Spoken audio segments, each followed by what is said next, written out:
Olá a todos, como é que estamos? Canal Luz no Fim do Túnel neste 25 de julho de 2024, uma quinta-feira, dia de sol em São Paulo por volta aí de 26 graus. Eu estou lendo um livro muito interessante, a autora se chama Clara Matei, se chama A Ordem do Capital e trata também da teoria da austeridade, assunto que eu vou trazer para o canal. Veja, o capitalismo ocidental, desde o processo de acumulação do capital, lá na época do mercantilismo, época das grandes navegações, desde o momento que o capitalismo ganhou este nome, sobretudo aí na Europa, né? Ele é privado e é exclusivista.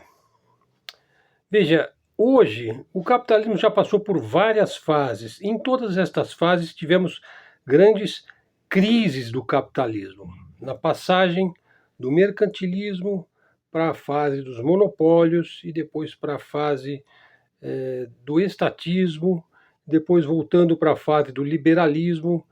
Veja, nós tivemos aí diferentes capitalismos com diferentes características e liderados por diferentes países.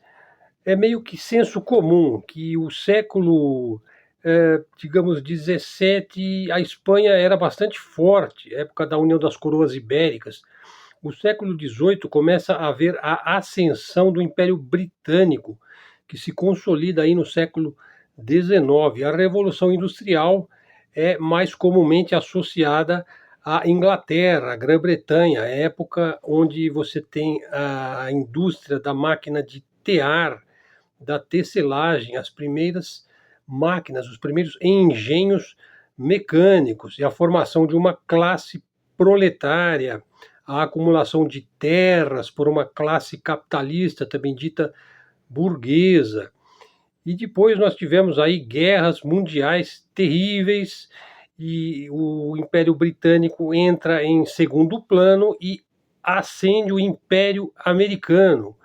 E o capitalismo do tipo evolutivo aí da Revolução Industrial Inglesa, ele se espalhou para a Europa, Alemanha, França, Japão, e depois Espanha, e depois Estados Unidos, né, principalmente.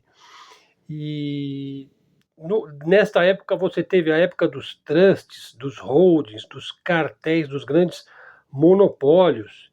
E depois o Império Americano se firmou depois da Primeira Guerra Mundial, quando ele passa já a ser a maior potência do capitalismo, mas principalmente após a vitória na Segunda Guerra Mundial, quando a partir dos anos 50 o capitalismo do tipo americano viveu mesmo uma era de ouro, né?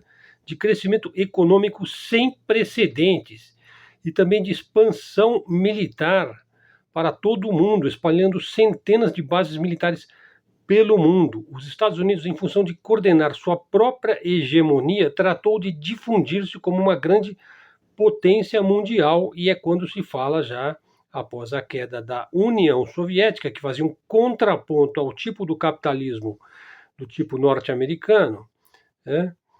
Ele se difunde aí como unipolarismo, né? Ao mesmo tempo interfere em todo e qualquer conflito no mundo, incluindo neste momento a guerra na Ucrânia e o genocídio de Israel contra Gaza. Mas afinal, há uma decadência do Império Americano, esse que se consolida aí certamente dos anos 50 até mais ou menos 2008, vamos dizer. Já no acidente das Torres Gêmeas, já foi um prenúncio aí de um princípio de decadência, né, da economia americana.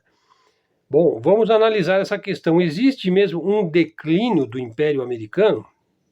Vamos entrar nessa seara. Houve essa ascensão meteórica dos Estados Unidos e foi de colônia da Inglaterra até a maior potência mundial em poucas décadas. No início do século XX, veja, os Estados Unidos já tinham a mais alta produção de aço do mundo, ferrovias, começou o processo da eletrificação dos centros urbanos, a hidrelétrica, né? O petróleo, né? E já estavam embalados aí em termos industriais. E quando se deu o crescimento, o surgimento das grandes corporações, né? Das grandes transnacionais, naquela época se falava em multinacionais, né? Eram corporações um pouco diferentes daquela do estilo europeu, né? Quando vem a Primeira Guerra Mundial, o presidente Woodrow Wilson quis sair mesmo do hemisfério norte através da sua doutrina Monroe, que tinha 14 pontos, essa doutrina Monroe, a doutrina da América para os americanos. Os Estados Unidos já não se contenta em ter as maiores corporações industriais do mundo, ele quer toda a América para si, e ele não precisa dominar o governo daquele país para controlar as finanças e a industrialização desses países. Contudo, tudo na vida é ascensão, apogeu e queda, né? Talvez somente o próprio planeta Terra não seja sujeito a ascensão, apogeu e queda. Não sabemos, né? Mas no caso das civilizações, das nações, dos países, estamos neste processo inexorável de apogeu e queda, né? Nós estamos nisso há milhares de anos, né? E vieram aí os anos 2019, o 11 de setembro, né? Os Estados Unidos foram para cima do Oriente Médio e foram para cima do Afeganistão e se esqueceram um pouco naquele momento da China, da Rússia, né? E a China aproveitou e começou o seu crescimento e não parou mais de crescer e não para mais, né? O mesmo aconteceu com a Rússia, quando ascende ao poder um indivíduo chamado Vladimir Putin, né? Então, pode-se falar em decadência do Império Americano? Ora, o dólar ainda é hegemônico, né? Metade do dinheiro do mundo é o dólar, mas ele perde o seu poder, né? E também a sua quantidade. Ele já chegou a ser 90% do dinheiro do mundo. Hoje ele deve estar alguma coisa em torno de 55%. Os Estados Unidos se veem obrigados a pressionar os países por causa também da queda aí do petrodólar, né? Os países do Golfo, por exemplo, a Arábia Saudita já não quer fazer negócios somente em dólar com a China, com a Rússia, ela quer fazer negócios em yuan com a China, em rublo, né? Com a Rússia, né? E, ora, então não é apenas uma questão de pagar, né? É sobretudo também a capacidade de influenciar. Não é só uma questão de você ser o dono do dinheiro, né? Você também precisa ser capaz de influenciar. Então, os Estados Unidos continua sendo uma grande potência, tem formidáveis meios de destruição, de poderio militar. Ele usou a violência como poucos impérios ao longo da história da humanidade, mas ele não é mais o que ele era antes, né? Veja, vamos voltar um pouquinho aqui e falar da União Soviética.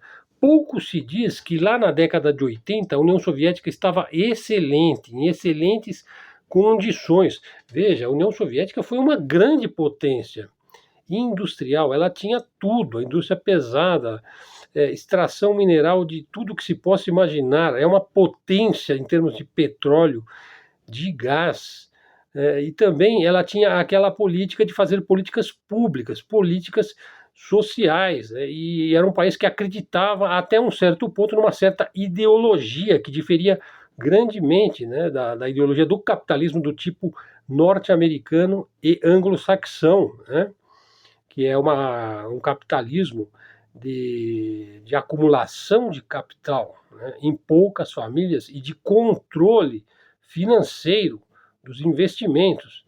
Veja também a questão da criação dos bancos centrais no século XIX, que também consolida o capitalismo na mão de poucas famílias. Nunca se deve esquecer que os bancos centrais dos países são bancos privados, pertencem a famílias, a dinastias bancárias tradicionais, é um poder hereditário. É uma outra característica do capitalismo do tipo ocidental, é que você herda os bens, né? Você tem legado, né? O capitalista ele lega ele deixa o seu legado para os seus herdeiros, né? Que são educados na sua mesma mentalidade, né? Bom, então a União Soviética, lá na década de 80, ela não era tão ruim quanto diz a propaganda americana, né? Então era a segunda potência do mundo e uma superpotência nuclear também. Então o que foi que aconteceu com a União Soviética? Embora ela estivesse em segundo lugar, veja, imagine o segundo lugar do mundo, né? Não é pouca coisa, né? Ser a segunda potência do mundo, né? O grande erro da União Soviética foi que ela não produzia mais quadros, ela não se renovava, né? Os grandes cérebros por trás do seu partido, do Partido Comunista, da Duma, enfim, não se renovava mais. Aquilo lá virou uma gerontocracia, né? Um governo de pessoas idosas, praticamente senis. É isso mesmo que está acontecendo com os Estados Unidos. Seus políticos são idosos ao ponto da senilidade, né? Então você tem 800 bases militares no mundo, mas você sequer se lembra o nome do seu secretário das Forças Armadas, o Lloyd Austin. Você diz, aquele homem negro. E agora o senhor Joe Biden apareceu aí todo saleiroço, todo bronzeado, e aparece em fotos e vídeos aí na internet. Ontem mesmo ele apareceu assim, e assim 15 centímetros mais alto, parecendo mais ágil e mais forte. O Donald Trump, por exemplo, que se diz que vai fazer a América grande novamente, porque ela não é mais grande como ela era antigamente, né? Veja, a frase já está dizendo, a América não é mais aquela, mas eu, né? Eu, o Donald Trump, aí falando, vou fazer Make America Great Again, não é isso? Veja, ele apareceu com a orelhinha dele, aquela que estava furada, perfeita, perfeita. Então, assim, é como se não tivesse acontecido nada. Então, veja, nós não podemos mais confiar em fotos, em imagens, em filmes, em vídeos. Tudo hoje pode ser manipulado com qualidade, inclusive usando aí a famosa IA, a famosa inteligência artificial. Então, eu, por exemplo, eu comprei a ideia de que aquele atentado foi realmente um atentado e falhou, né? Veja, eu já não posso afirmar isso com certeza absoluta, né? Que aquele foi realmente um atentado falhado. Pode ter sido mais uma produção cinematográfica aí da política americana, fortemente vinculada a Hollywood, né? A gente sabe que existem contratos que são assinados entre a CIA, a NSA, o Departamento de Estado, do governo da Casa Branca, com o próprio Hollywood, com os próprios grandes estúdios e produtores lá de Hollywood. Então é como se Hollywood tivesse um pé dentro da Casa Branca, né? E é fácil você produzir certos efeitos, né, de Disneylândia, né? Inclusive interessante que a NASA ela tinha um contrato com a Disneylândia, né? A NASA ela tinha um contrato com o Walt Disney, né? E nem precisa dizer, um dos atores mais importantes lá do Sindicato dos Atores de Hollywood, o Ronald Reagan, ele foi presidente dos Estados Unidos, aliás, bastante celebrado aqui pela direita brasileira, né? Foi o homem que inaugurou o neoliberalismo nos Estados Unidos, né? Então veja, então o que vai ser aí das 800 bases americanas nos Estados Unidos no mundo da inteligência artificial? Veja, na União Soviética não houve renovação. Começou esse processo desde que acabou o Joseph Stalin, né, que meio que a União Soviética foi se mantendo ainda como grande potência, como grande contraponto ao hegemon norte-americano, mas o processo ali, enfim, não houve como manter a qualidade dos seus quadros, né? Então, os Estados Unidos estão num processo semelhante, eles também não estão se renovando. É verdade que o Donald Trump trouxe certas novidades aí pela direita, mas depois desse episódio aí do atirador da janela, agora só se fala em Kamala Harris, né? Nem no Joe Biden se fala mais. Ele agora está bronzeado aí com 2 metros de altura, né? E o Partido Democrata vive a sua maior crise, é uma crise interna. Mas na política externa é ainda pior. Os Estados Unidos e os europeus parecem que já não compreendem mais o que é o mundo, o que está acontecendo com o mundo. Veja, não é uma questão de que você está deixando de ser inteligente, que o seu QI está despencando. Sim, esse processo de perda de testosterona, de perda de inteligência, tem sido apontado aí por vários estudiosos que se debruçam sobre este fenômeno. Mas existe o problema aí de que você se torna tão soberbo, num grau de arrogância, de certeza da sua superioridade, que chega num nível paranoico. Eu acho que quando atinge um grau excessivo de arrogância, a compreensão desaparece, né? É uma espécie de negação mesmo da realidade. Você não vê mais o mundo, né? É como se ele não existisse para você, né? Tudo passa a ser o seu quintal e você passa a ser dono de tudo e, portanto, você passa a negar o próprio mundo, porque o mundo não é exatamente assim, ele não é exatamente o seu quintal, né? E você começa a se tornar um arauto aí deste verdadeiro negacionismo, né? Parece que eles não compreendem que há outros poderes, por exemplo, o Sul Global. O Sul Global era chamado assim há pouco tempo de mundo colonial, né? Veja, o Sul Global ele não está mais convencido pelos Estados Unidos, não como ele estava. O poder de persuasão aí do Império Americano está caindo, né? O Sul Global não quer mais os Estados Unidos, ele já não depende tanto assim do humor, né, dos Estados Unidos, né? Os Estados Unidos eles não estão muito felizes, né, em perder essa sua influência. Só que o Sul Global ele já não obedece mais às suas ordens. Até mesmo os europeus que têm se comportado aqui aí como dóceis gatinhos de pelúcia frente à vontade dos neocons americanos, começam a reagir ainda timidamente, né, pois sua ligação aos Estados Unidos é ainda mais visceral do que a ligação, por exemplo, da América Latina, né?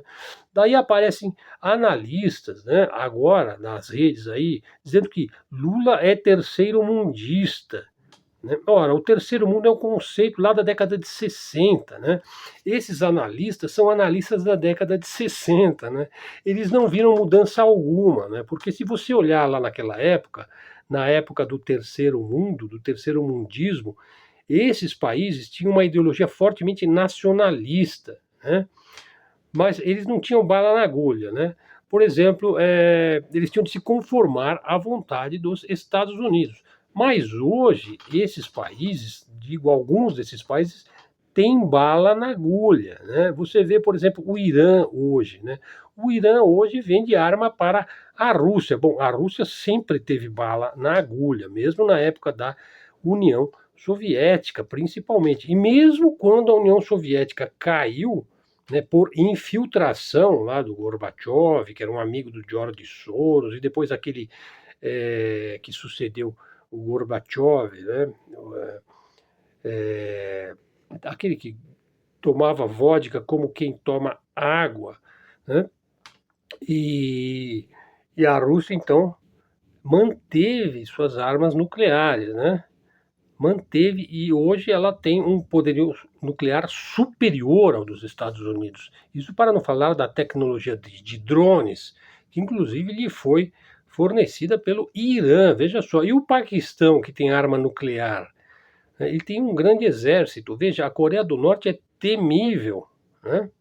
Então as coisas mudam. Boris Yeltsin, depois do Gorbachev veio Boris Yeltsin, que foi a época mais terrível aí da Rússia, né? Bom, eu já fiz um vídeo sobre esta época, né? Como é que o russo conseguiu sobreviver a Boris Yeltsin, né? Veja, por exemplo, a Arábia Saudita e a Rússia dominam boa parte do petróleo no mundo e eles fixam o preço do petróleo. Veja, os Estados Unidos ele deve ficar assim fulo com esta situação, né? Não consegue mais fixar o preço do petróleo e esses países também não querem mais vender o petróleo em dólar. Então, mesmo com uma montanha de boicotes e sanções, a Rússia continua de pé. Por quê? Porque a Rússia está num outro mundo, ela é um outro mundo, ela está lá na Ásia, na Eurásia, não é o mundo europeu, né? Então, voltando então ao Lula, veja, por muitas dificuldades que o Lula tem aqui no Brasil, ele tem uma oposição feroz, né? Um homem que foi preso.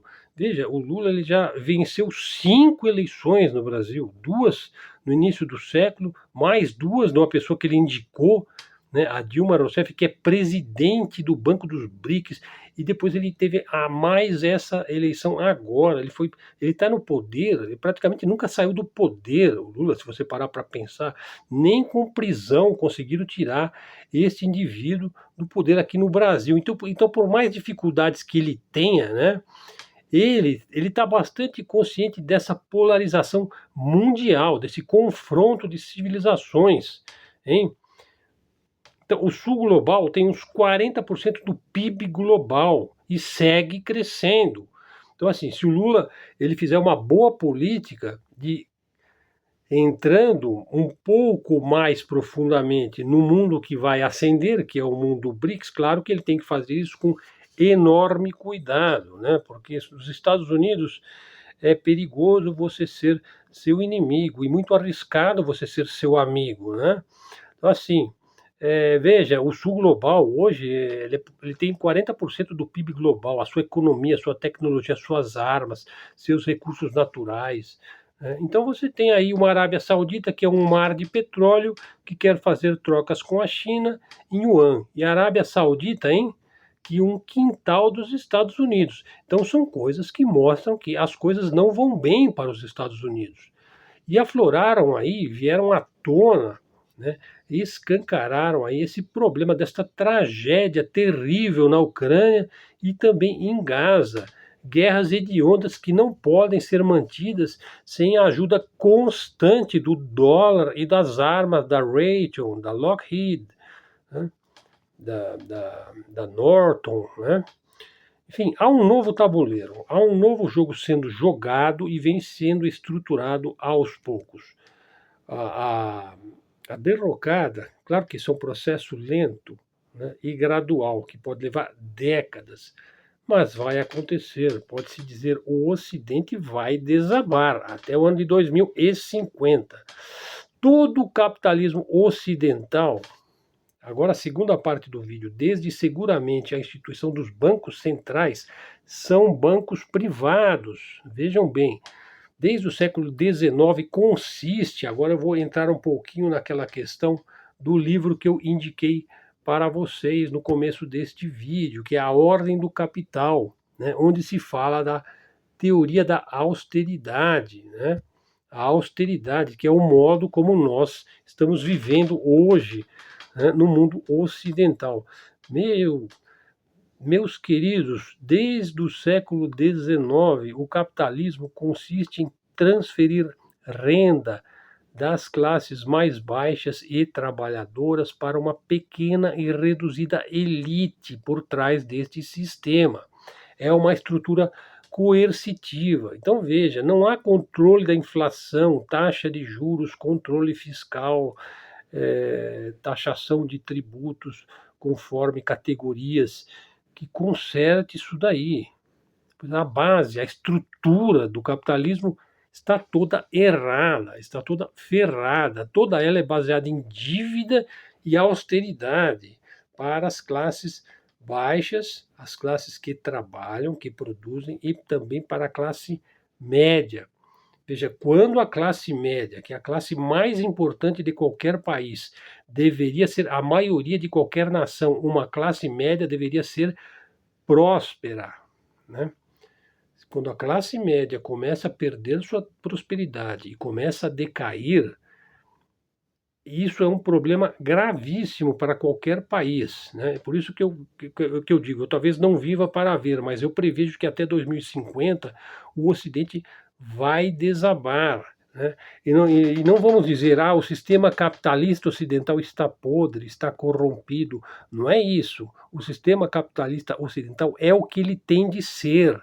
Ele é patrimonialista, ele é hereditário, né?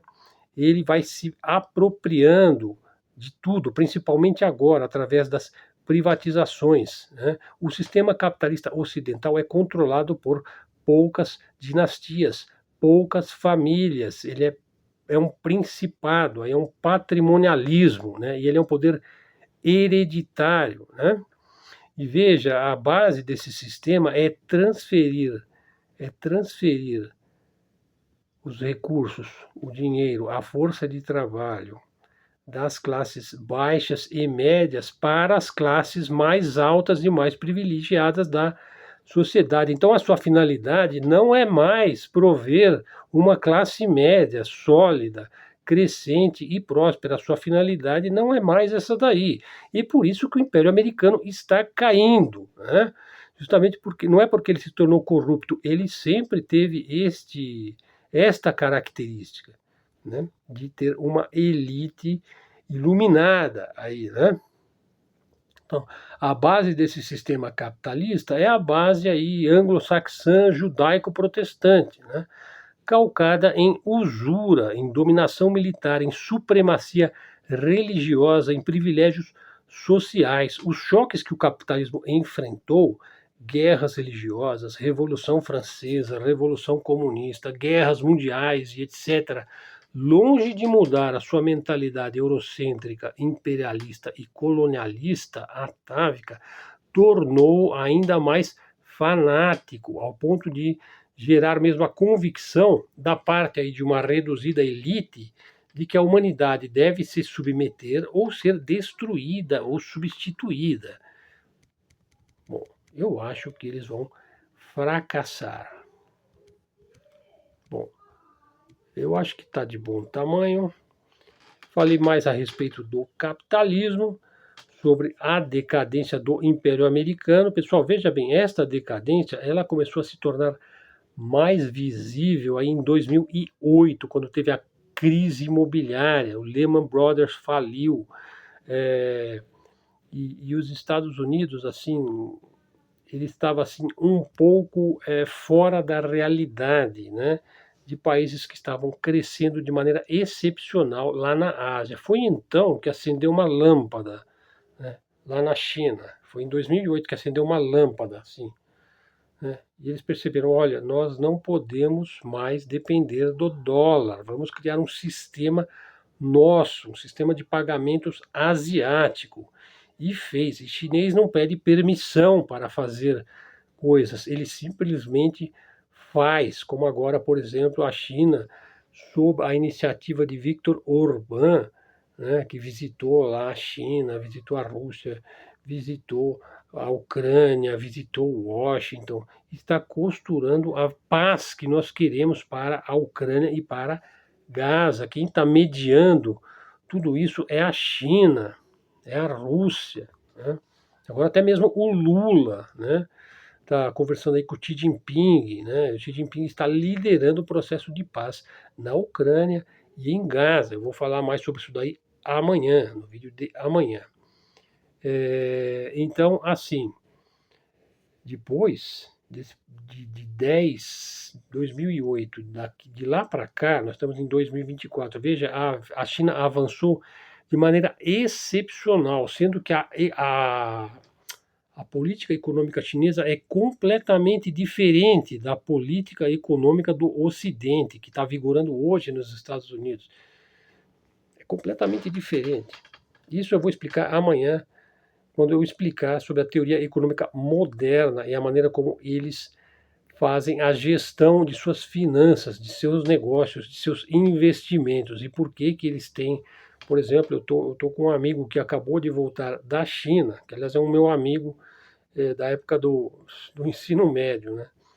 E ele falou, olha, Helder, você não acredita, os trens-bala, a quantidade de metrô que tem em São Paulo tem de trem-bala, aliás, tem trem-bala pela China inteira, uma velocidade incrível, é uma limpeza, é uma eficiência, é uma coisa assim que não dá nem para descrever, né? E veja, nos Estados Unidos não tem nenhum trem-bala, né? O que está acontecendo? As pessoas elas não estão sabendo o que está acontecendo. Olha, eu indico o canal do Felipe Durante para você saber realmente o que está acontecendo por lá, né? E, na verdade, assim, a nossa mídia ela não vai dizer, mas a China já é o primeiro país do mundo, já é o país mais rico e o poder de paridade de compra, a quantidade de dinheiro que o chinês médio tem em relação ao americano médio hoje já está superando, porque ao passo que a classe média, a poderosa classe média americana vai decaindo, a classe média chinesa, que é um colosso, ela vai crescendo. Então você imagine um país que investe fortemente em sua classe média. E você tem a China de hoje, né? Onde o governo faz políticas públicas, sim, faz políticas sociais, sim, e sabe fazer, porque é um país totalmente calcado numa coisa que também não se diz aqui na nossa mídia: mérito. Meritocracia. Nenhum país promove mais o mérito, a meritocracia do que a China. Bom, eu vou falar mais sobre isso no nosso próximo vídeo, quando eu vou dar sequência ao estudo desta obra que eu indiquei lá no começo do nosso vídeo. O vídeo já está ficando aí com os seus 30 minutos, eu não quero ultrapassar este tamanho, vamos manter este padrão. Aliás, pretendo fazer vídeos um pouco menores, porque agora eu tenho que voltar para a sala de aula, o semestre vai começar aí, mas vou tentar manter o padrão aí de 25 minutos de vídeos diários dedicados sempre à geopolítica, política, atualidades, cultura, enfim, nosso canal aqui de livre expressão, livre comunicação, canal da mídia independente, da mídia alternativa.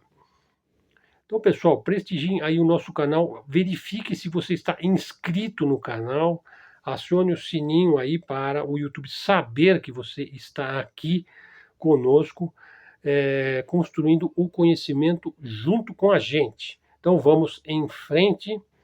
Canal Luz no Fim do Túnel, também na forma de áudio no podcast Luz no Fim do Túnel, lá no Spotify. Sendo que tínhamos para hoje, agradeço muito a sua atenção, divulgue o nosso canal nas suas redes sociais. Se desejar ajudar o canal, tá aí o Pix na descrição do vídeo, que é o e-mail ou o CPF. Pessoal, muito obrigado pela sua atenção. Aí é uma honra contar com seguidores. Os comentários estão excelentes. Tenho prazer em lê-los e, na medida do possível, eu leio todos os comentários. Obrigado a todos, até a próxima e fiquem com Deus.